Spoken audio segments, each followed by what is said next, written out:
Welcome to the Berkshire Museum, and welcome to the Ellen Crane Memorial Room and a very special exhibit by Bill Arnold. And this is his exhibit of really big photos. And this is a wonderful exhibit with lots of pictures that you can go up close to and see at a distance. So it's like a double exhibit, because you get a chance to not only see them from a distance, but you see these photos up close and the great details that Bill has in them. So Bill is going to take us around and talk about his photos. So thank you so much for joining us. And this is a real privilege again and an honor to be with you and with your exhibit.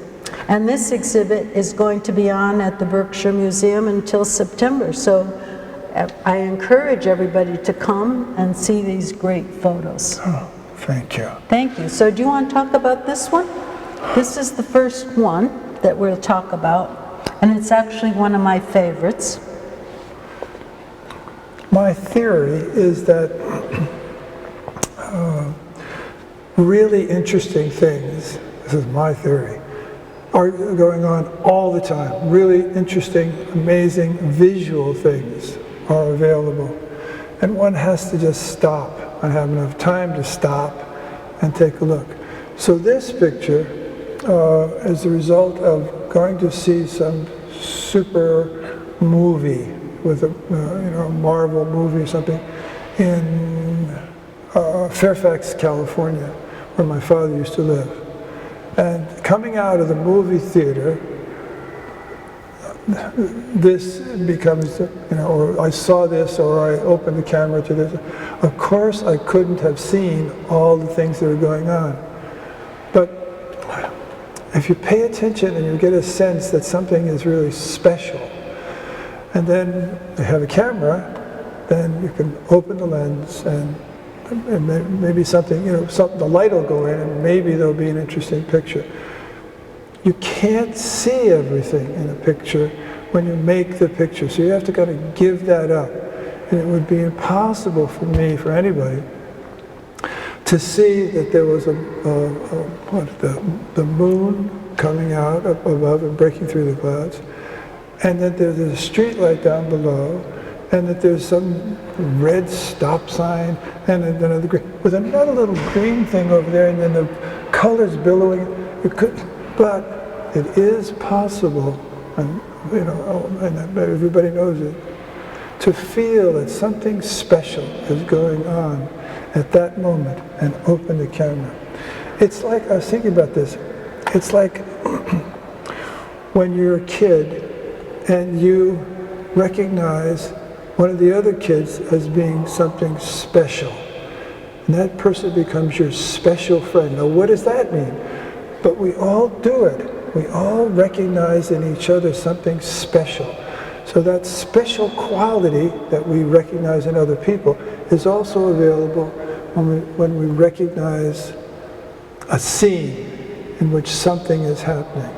So that's how this shot got made. And you are very special also to share this with us so that we have this gift. This is really wonderful. And all of your photos make you want to feel part of them. Oh, great. And when you walk up to them, you feel very much a part of them. And they invite you in, and they invite you to do exactly as you say, to look and to see what there is, to see how you've captured the light, especially in this one. It's really wonderful. It's just great. It is wonderful. So shall we move? Yes. Okay, so now we're going to move on to Route 9, and we're going to go from California to Northampton. Right. So this is a situation in which everybody has been in, everybody who drives, even people who don't drive. It was raining, and you come up to a stop sign, or a stop light, or whatever, you have to stop. And because there's rain on the windshield, and the stoplight, and the light, and everything turns red. And there's this cacophony of color and almost everything, the context disappears. Not quite, but almost. So it's an interesting, sort of abstract, everyday experience. It's an amazing abstract, and you see so many images in it as you're looking at this as well. And again, there's no way when I'm opening the camera to see the red versus the yellow versus the gray versus the black versus, you can't see that, but you can feel it. And if you allow yourself to feel it, then it's possible for that thing you're feeling to come into the camera, because the camera doesn't reach out. Nothing comes out of the camera. Everything goes into the camera, which is exactly the same thing that happens when you see somebody, you see a scene, you see a child, and you feel something. There's a feeling you have for it. That feeling comes into you. It's the same with the picture. You're in a scene, you feel something, and if you open up, and yes, you have to know where to put the frame and all that other stuff, you have to know the exposure, and yes, you have to know all the technical stuff. But if you have that stuff as a background, in the background, and open up the lens, then that feeling can come, has a chance to get into the camera, and you may get a shot. This picture, I put this picture in because of the red picture. So the pictures are similar. That is, they're both about the billowing light. But in this picture, the context is more apparent.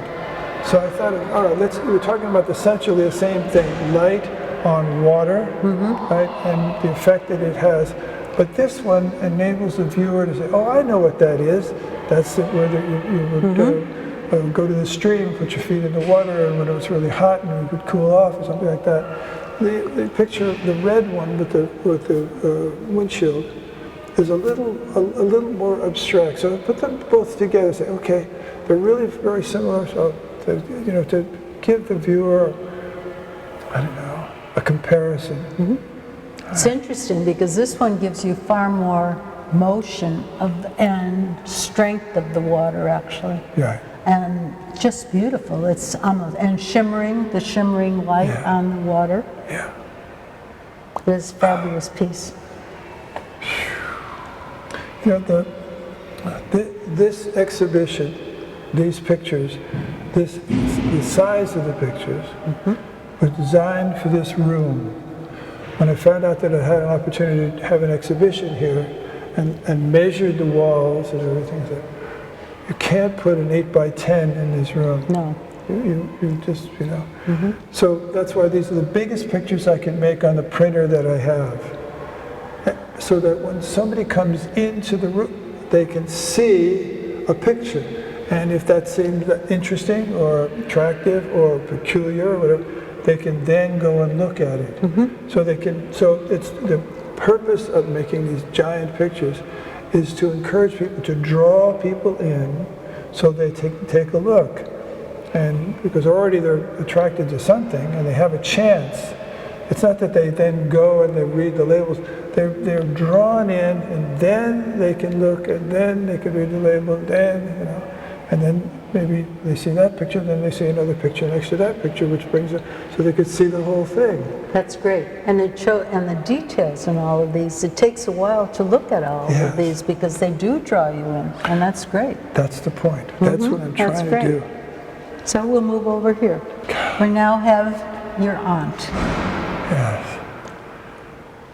So, she was a nurse, and she lived by the ocean, and she loved to live. She loved to be by the ocean, and every day she went to work over the hill in California, and came back, and then would maybe go for a walk on the beach or something. And when I visited her, I would always go to the beach too. She was a remarkable woman. And did she see this portrait? Yes. And what did she think? Oh, she was thrilled and always encouraging. Oh, that's very nice. She was great. She was my surrogate mother for the first 2 years of my life. Oh, wow. My mother, this is during the Second World War. So she was younger, and so she couldn't go to work. My mother was older, so she could go to work. So Margie took care of me for the first 2 years, which, of course, you know, formative years. That's right. And one's attitude about the nature of life and what's going on formed in those first couple of years. She used to say, when she and I were hanging out together, and I was 2, that we had a high old time. That's great. That's great. And she was just, you know... This portrait really shows how much you admired her and how much you love her. It really is in this portrait. When you look at it, it's a very wonderful portrait. And she's a mature woman. And, you know, she's vibrant. But she's probably in her 80s at least. And she's contemplative. She is contemplative, very contemplative in this, and she shows wisdom in this. Yes. So I thought, let's drop that in. You know, let's have that as something else for people to think about. To think about having perspective, from a human perspective, about the nature of things. Right? I'm talking in these other pictures about just having your eyes open and looking at things. Right? And I think she's saying, this is what I see, and this is what it looks like to look out for 80 plus years. Right. Yeah. That's great. Okay, so we'll now move to New York. Again, from California to New York, we're moving. Okay. This is, I went to a friend's opening not so long ago, and I have this image on a card, and I ran into a guy. We were looking for parking places in Hudson, New York, and they weren't any. They were having a big event, and I gave him the card, and he told me the name of the architects who built, you know, who designed the building, and I had no idea that it was. And it's a building of some renown, but I see it in terms of its relationship to the neighborhood. So there's this very large residential complex, right, on a very small piece of land probably, that looms over the neighborhood. So you can see people in the picture, you know, right? And the scale is staggering. Right? Here's this. I mean, you know. But you can see how small the people are at the bottom of this picture. Right. And then when you see the scale, and even the street signs, how tall they are, and then how this looms over this.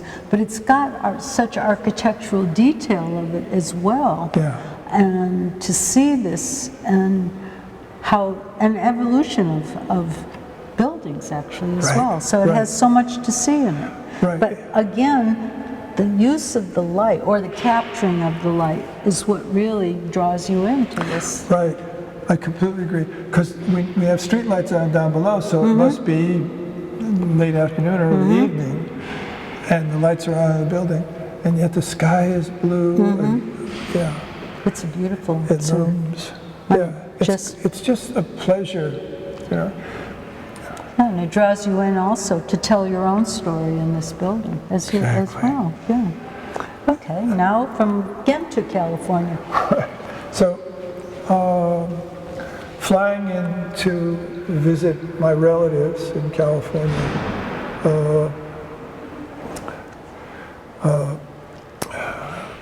one has to fly into the over the San Francisco Bay, and to land in San Francisco. But in order to do that, you have to fly over the San Mateo Hayward Bridge, I think it's called. And it's just a straight line, and goes on for miles and miles. And it's just, but what I like, I mean, there's a bunch of things going on in this picture that I like. The thing that I like the most is want to show us? In the picture, on the bridge, on this straight line, so it's a straight line composition, okay? It's just a line, right? But we know it's a bridge, and so on top of the bridge are there's these, well, what are those things?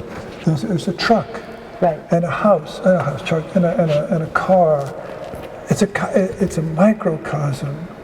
So inside this thing is this microcosm of life, and everybody's been there and driving and stuff. And then compared to that microcosm is the forces of nature. You got the mountain, but then if that's not enough, right?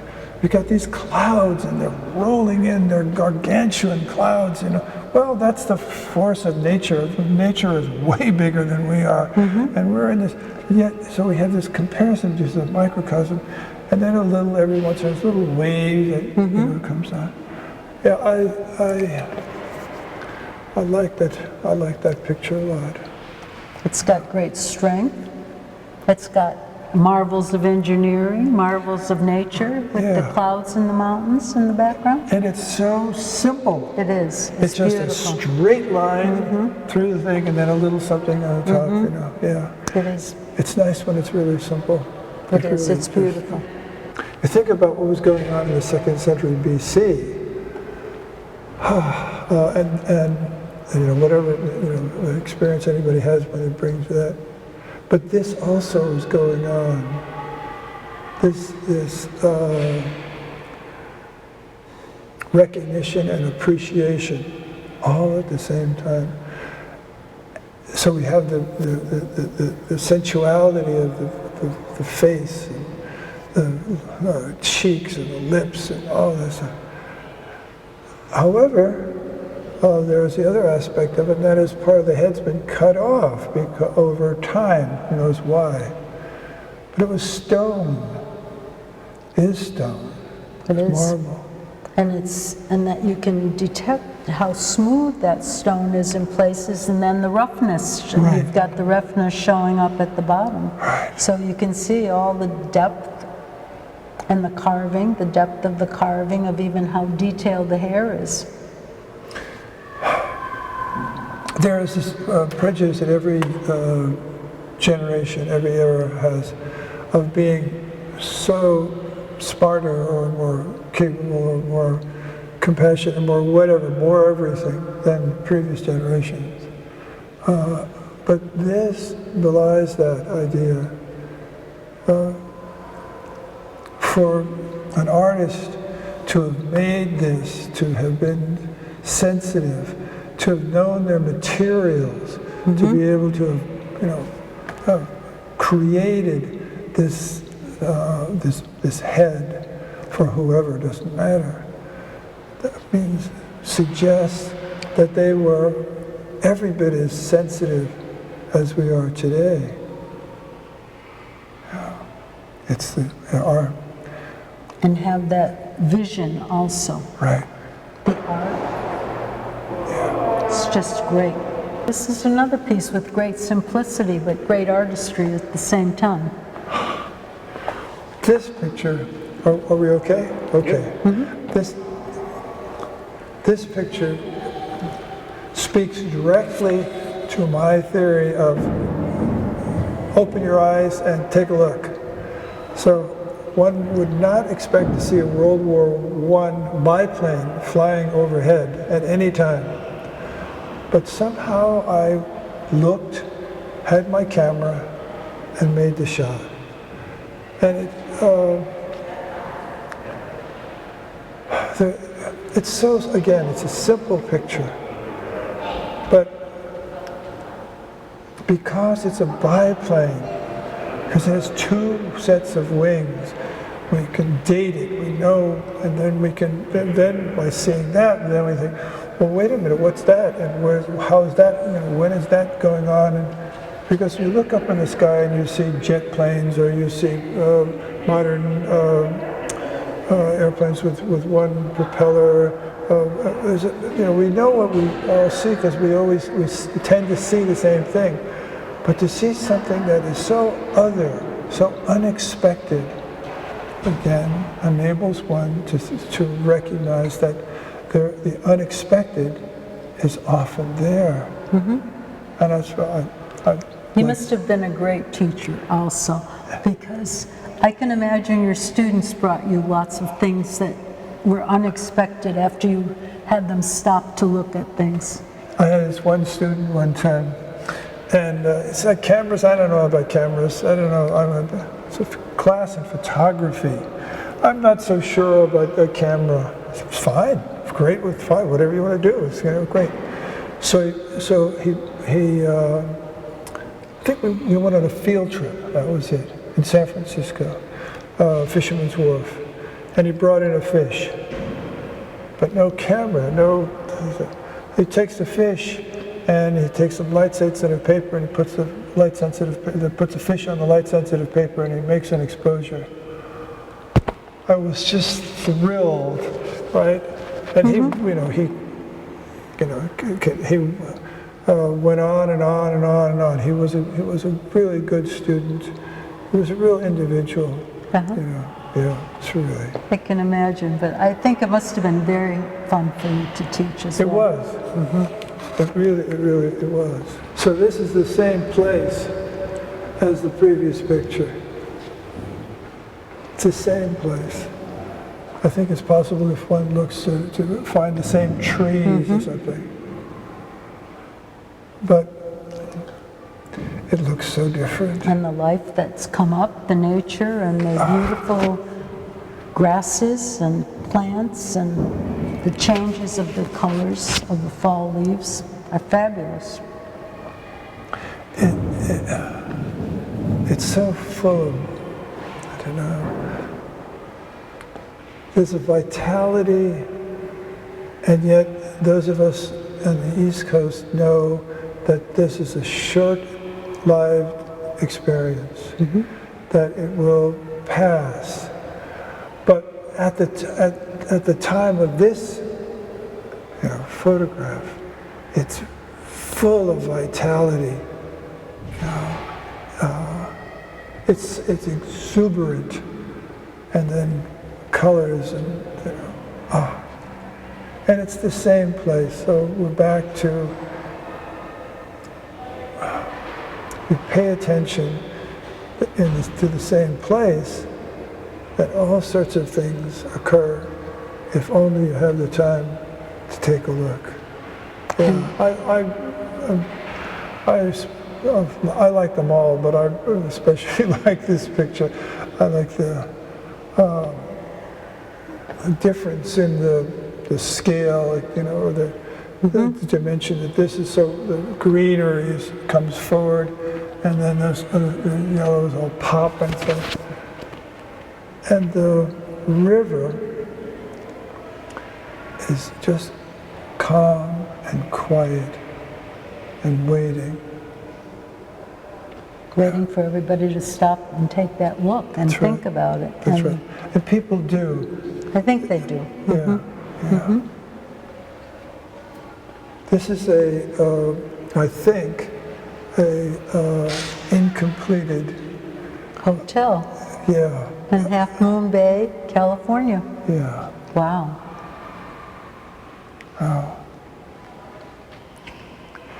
I've shown the pictures to many people, and they all see Rome or Greece. Right. It does. It does look like an ancient ruin that's Right. been. It's a great picture. It's And the just, structure coming out, right. being done, and the depth of it and the detail. It's an amazing picture. Makes you want to go and explore it, just as, welcoming you in. Again, you come upon something like this, what is that? And then if there's any question about where it is or what it is, you can see that the legs, which I assume that those are some kind of legs to hold up the thing, don't reach the ground. And so it's not on its way up, it's on its way down. It is. And you wonder what structure, what the rest look like, and there's another story to tell. Yeah. This picture is this is coming out of my dentist's office in South Deerfield, Mass. And you know, I've just had my, I don't know what, maybe I had my teeth cleaned, or maybe I had a new filling, or who knows. Anyway, I've come out of the, and maybe I guess took a little walk or something like that. And there's this cacophony of color. It's fall colors, brilliant, unbelievable. And right in the middle of it is this gondola that has this sort of the same resonance in the colors of the, it's just so, I don't know, I think it speaks to the history of Dutch painting, when it did still lifes. I think it's like a still life. It is a still life. It is, absolutely. You know, on a different scale. On a different scale. And these photos are on a different scale, so it's perfect for this photo. Yeah, I love the rust color with the leaves. Yes. And the sharpness of the wheels on the track. There's all the little details that you notice. Yeah. Yeah, well, I think it's silly, but. Oh, I don't think it's silly. Yeah, I think it's captures exactly different eras. Yeah, yeah. And it captures deteriorating, and it captures loss of use. It captures the track being abandoned, probably. And in a way, it says all those things have the potential to be really handsome and beautiful. Even a train, even a gondola can be something of remarkable beauty. Yeah, knocks me out. I think it's very interesting, especially the pieces of the train, and the pieces of the car, and the engineering of it. I think it's all very interesting. Yeah. So I think it's just a wonderful picture. I like it a great deal. So then we'll come to this one. This is another one of my favorites. Well, this is another one of those pictures that could never be seen, right? But as only could be felt. Right. So I think it's very clear that it would be impossible. So I'm on a train. The train is moving, and there is a picture out the window, and the picture is moving. And somehow, again back to the field, to open the camera at the correct moment, to have a picture in the picture out the window. And the picture in the window is actually a perfectly set picture. Yes. It looks, you couldn't have gotten a better shot of. If you had tried. It's just a beautiful picture in itself. Yeah. But then that streak of light on the floor and on the seat just makes that totally mysterious. Right. Like inviting. God, it just is. It's. I like to say that when that happens, when I'm printing and I get a shot like that, it's a knockout. It is. It's just because it's so completely unexpected. You know, you hope that something would happen, and when it does, it's just, it's. I had a singing teacher, Bill Hungerford, and he had this phrase. He said, when something was really great, he'd say, "That's a hoot." Yep. Well, this is a hoot. That's a hoot. Yes. Right. And we've almost come completely around. Well, we're coming around to this one. I guess this is really, I mean, surely it's about the context of the trees that have been cut down in this verdant forest, but I think that it's also, for me, my point of view, predominantly about the light, the radiance of the light falling upon the subject, falling upon these trees, these trunks that have been cut down in preparation for who knows what, maybe to be turned into firewood, because I don't think they're probably couldn't be used. That's probably what they're for. Well, maybe it might be carved into, it might be used, some of it might be used for building something. Yeah. But it's wonderful. It makes you also want to climb the pile and get in there and see all what's in the woods. But I love the ferns in the foreground. Those are beautiful ferns. Oh, they're so full of life. Mm-hmm.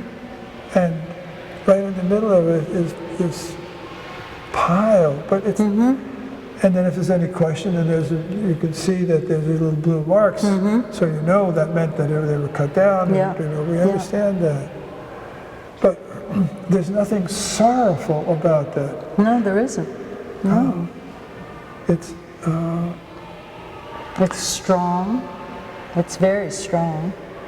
There's an exuberance, even in this situation where the trees have been cut down, that there's a vitality. Yeah. And there's a beauty in those trees. There's a definite beauty in that whole picture. Right. Well, we have come full circle. Full circle. And thank you again. It's been a wonderful tour. It's been so much fun to talk about your pictures. And it's such a nice gift to the people in the Berkshire, so I hope that they take advantage and come and see all these pieces. I hope so too. I hope they get it, they take This is a great room to show them in. Oh, it's a wonderful room. I hope people have the opportunity to take the time to come take a look. And I'm going to make a plug for the libraries also. So people will go to their libraries because the libraries have passes to come to the museum. And so there's a great way for the people to get a pass to come and view these and make use of the library's resources as well. So I hope you didn't mind my PR for the libraries as well. I am a fervent advocate of libraries. Thank you. And thank you again. This has been wonderful, and I'm always looking forward to what's the next project or what's going to be the next piece that comes out. It's always exciting. Thanks so much. Thank you so much.